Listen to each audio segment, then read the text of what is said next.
Are you a loyal Imperial citizen? Are the enemies of mankind getting you down? You need a Flamer! The standard issue Imperial Flamer is guaranteed to kill the 3 enemies of mankind. The Xenos, the Heretic, and the Traitor. So take back control and cleanse the enemies of mankind in the name of the Holy Emperor. Today. Actual guarantee not valid under battlefield conditions. The Astra Militarum takes no responsibility for injuries or death caused in battlefield conditions, either by or when using the Flamer.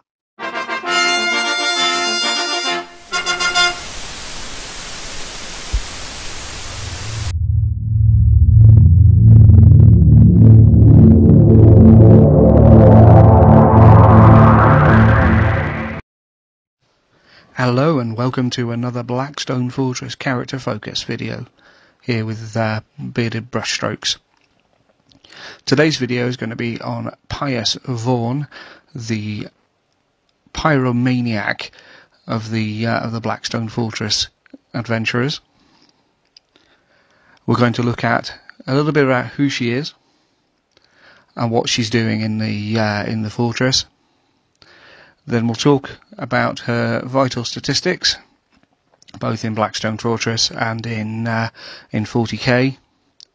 And then finally, we'll have a closer look at tips and tricks on how to use her and how to get the best out of her in your games of Blackstone Fortress. Okay, let's get started.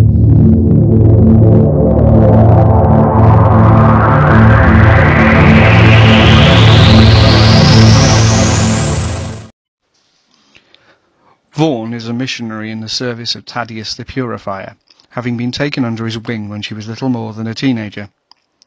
She grew up among the refinery clans of the high world of Gethsemane, and when the Purifier arrived to weed out the rumoured chaos cults that were fomenting heresy amongst the workers, Vorne watched the priest's actions with open admiration. 7 of her clanspeople were identified as potential heretics, and were lashed to a pyre stake for purification. But after they had been doused in sacred oils, one slipped his bonds and fled. The fugitive raced into the crowd of onlookers, away from the bellowing Thaddeus and straight into Vorne, who pushed the oil-drenched man into the exposed pilot light on the side of an alchemite stack. So intense was the heat of the man's combustion, the skin on Vorne's lips and hands was burnt away. Yet still she watched eagerly until the screaming heretic had been reduced to ash. Thaddeus saw one like himself in Vorne and gave her the name Pious, as well as a flamer with which she could continue the Emperor's work. Now, as she heads into the Blackstone Fortress, Pious Vorne seeks to bring righteous fire to those who have not seen the light of the Imperium.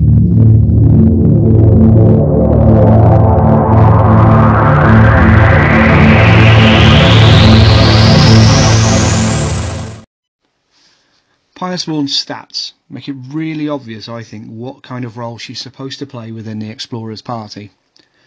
She shares her move value with Amelin's Shadow Guide, and whereas Amelin is supposed to use her movement value to get away from hostiles so that she can make her sniper shots, Vorne uses hers to manoeuvre around the battlefield to make sure she's at the correct range with her flamer, to make sure that she can get to the discovery markers, and also to push the button, as it were, and summon the maglev lift. This makes her a wonderful scout. Her defense bears that out, to be honest with you, because you wouldn't expect somebody who was meant to be moving around so much to have a very high defense. And that's the case. She's got the lowest defense that it's possible to have, rolling a d6 for any defense rolls. She begins to shine once again when we look at her agility and vitality scores, though.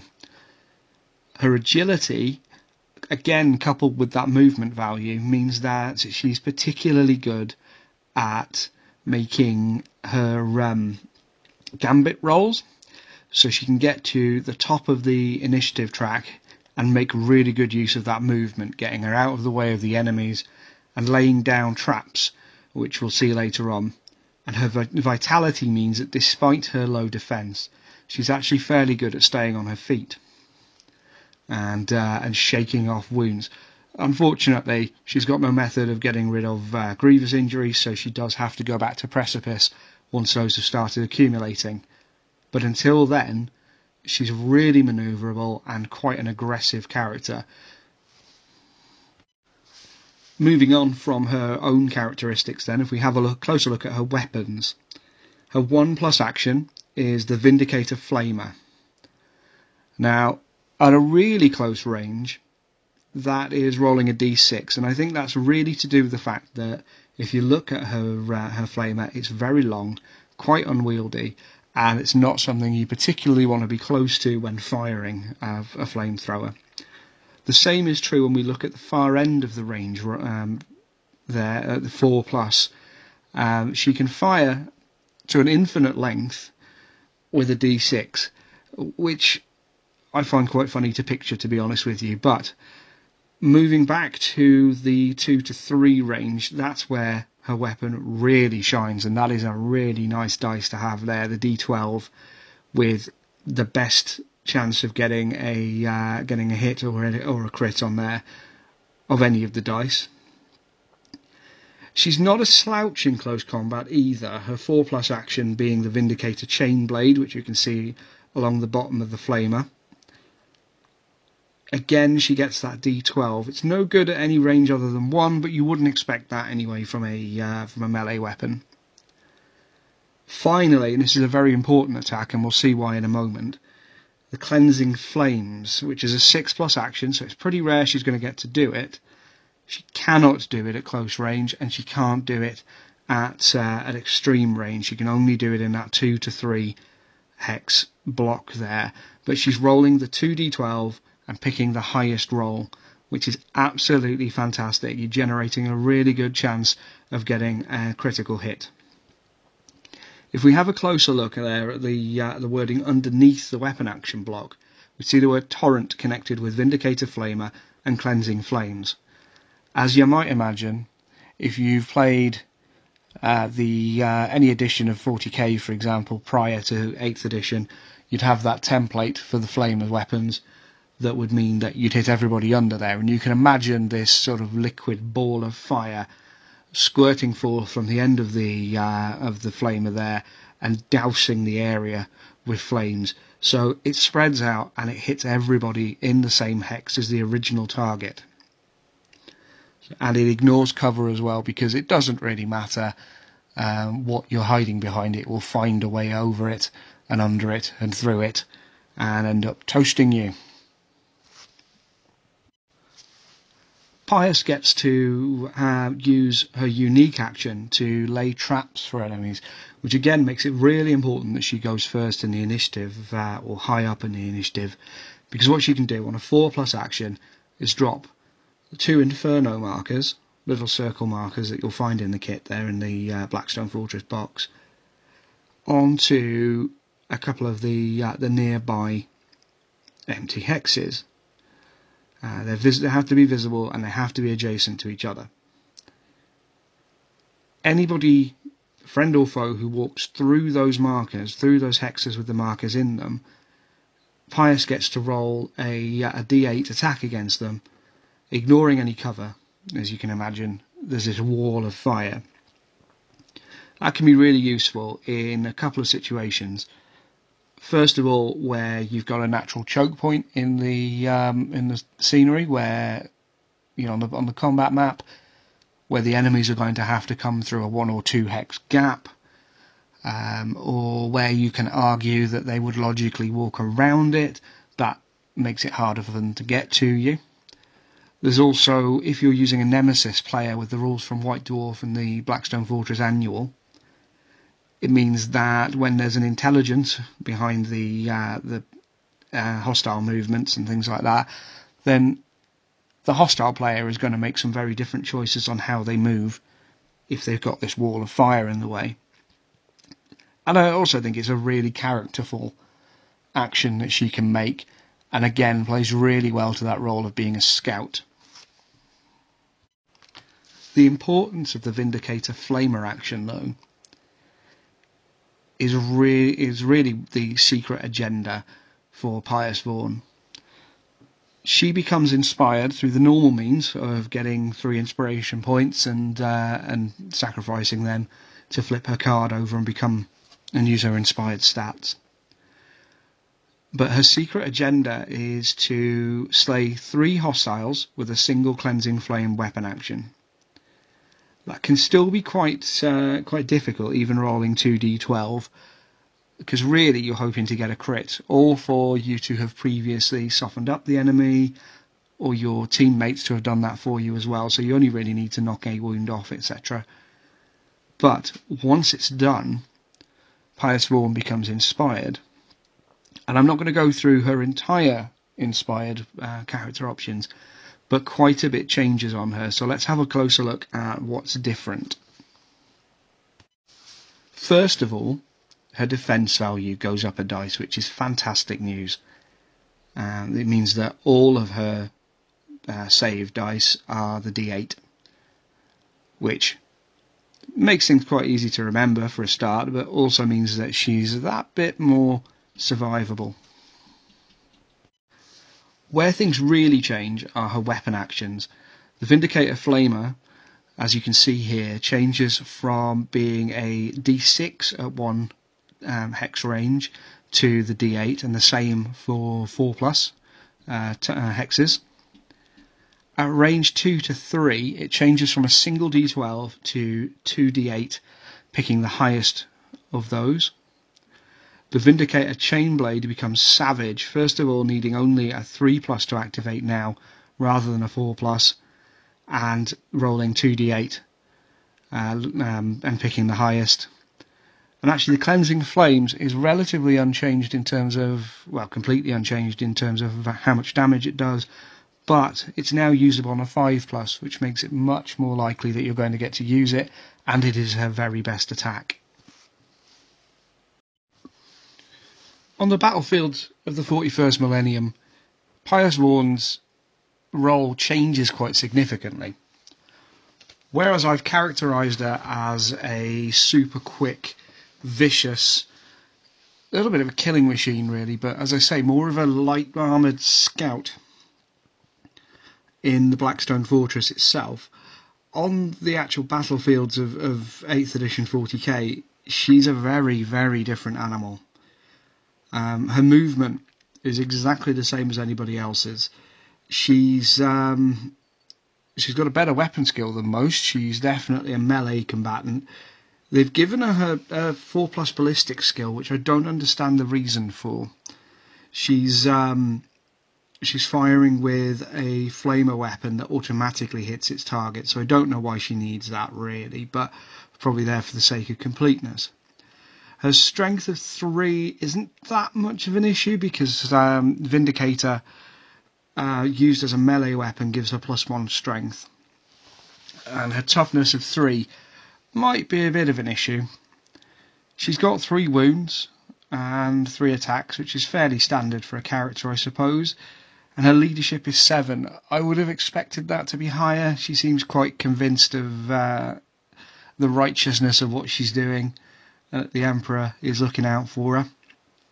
That being said, she does have the Maniacal Further rule there, which is to roll a d6. Every time she would lose a wound on a roll of a 6, that wound is not lost. So the fact that she has a 7+ armour save, and therefore would need to be stood inside a building or have a psychic power cast on her to actually be able to roll a save, it sort of mitigates that a little bit. She's essentially got a 5+ save against wounds there.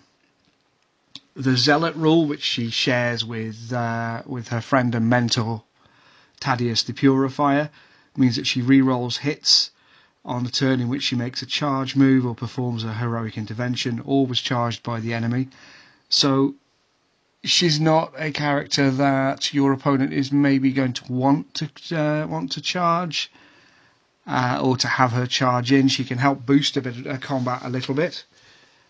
It's also worth noting that Vindicator, the Flamer side of it, it's quite a short range, 8 inches, which is standard for a heavy Flamer really. It fires D6 shots. It's got a strength of 5, which is quite nice. AP of -1. It only does 1 damage though, and it automatically hits its target like a Flamer would. If the target is a Chaos unit, you roll 2d6 to determine the number of attacks made with the weapon and discard the lowest result. All of this adds up to, for me, Pious Vorne being quite useful if you can get her there for killing cultists. She's quite good at killing low toughness, low armor, low wound creatures that tend to wander around in mobs. So she, as I say, she quite likes Chaos Cultists. I'd keep her away from Chaos Marines and Nurgle Demons. Everything else she's going to be mediocre at. She'll struggle to make any major impact, and I think that's why she's only 25 points and 2 power. She's an elite choice, so if you're struggling to find something to use that 25 points on and you've got an elite slot free, by all means use her. She's a very characterful addition, especially if you've taken Thaddeus as one of your HQs, but I don't think that she's going to set the world on fire. The only thing left to mention about Pious Vorne in games of 8th edition 40k then is that according to her faction keywords, she can be included in an Imperium army and an Adeptus Ministorum, which means she's right at home with the brand new Sororitas army. She can take to the field with your Sisters of Battle. And while she can't benefit from any of their Order special rules, she doesn't stop you from having them now either. That's been mitigated by the fact that she shares a keyword with them.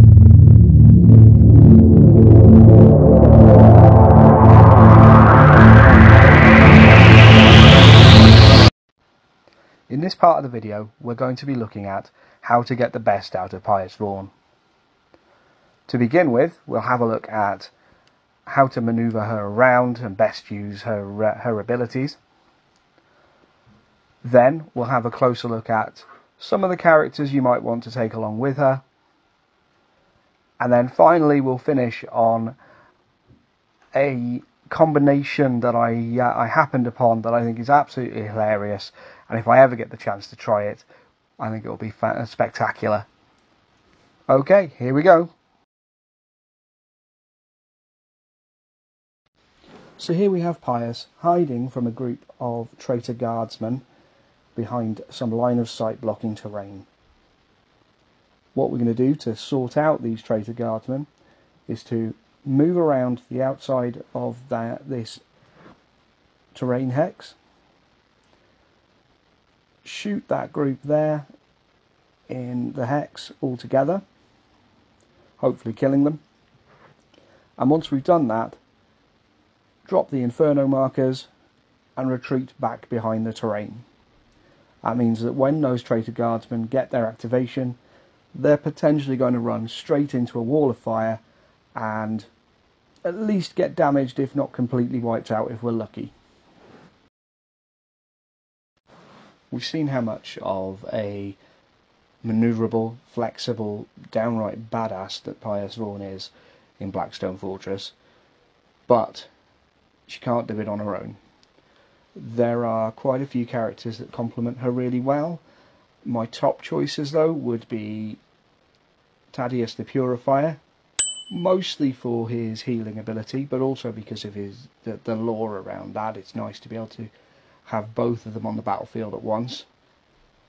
And as we'll see in a moment, she may well develop quite a special relationship with the Kroot Dyak Grek. partly because of his scouting abilities and the control he can have over the battlefield as well by placing his traps, combining that with her inferno markers, but also because of his ship.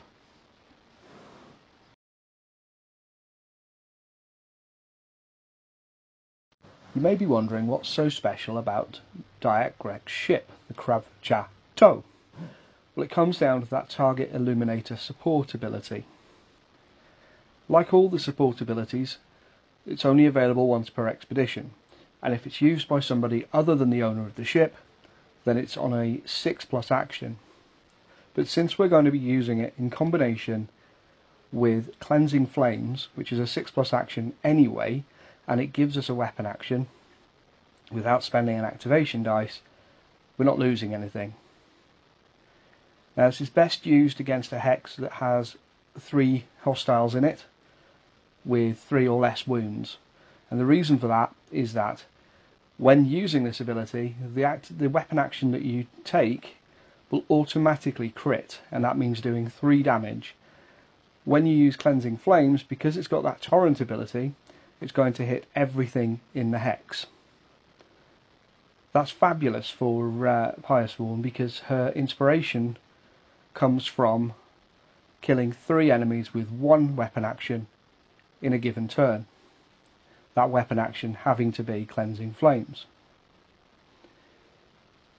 We can do better than that though, because when you combine Cleansing Flames and Target Illuminator with Explosive Ammunition, something very, very interesting indeed happens. Allow me to demonstrate. It appears that Pious Vorne is in a spot of bother. This situation could absolutely arise and isn't made up at all. But she's facing off against 21 Traitor Guard.